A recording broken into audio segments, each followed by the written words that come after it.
اليوم العالمي للرياضيات يصادف 14/3 أي 14 مارس من كل سنة، يعني إحياء اليوم العالمي للرياضيات، وتخصص هذا التاريخ نسبة للرمز الرياضي بي اللي القيمة ديالو 3.14. البدايات مع الرياضيات دائما كتكون صعيبة ومؤلمة وكتكون متعبة ومرهقة، ولكن الخواتم دائما ما كتكون جميلة ومفرحة بفضل الله سبحانه وتعالى.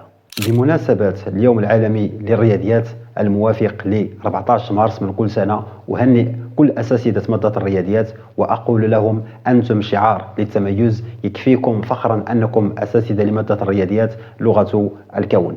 تحية كبيرة لكل الزملاء، تحية كبيرة لكل من يحب هذه المادة. وفقكم الله وسدد خطاكم. اللي سمع هذا الفيديو يخلي لنا شي كلمه زوينه في حق استاذ ولا استاذه اللي قراه في ماده الرياضيات. شكرا لكم.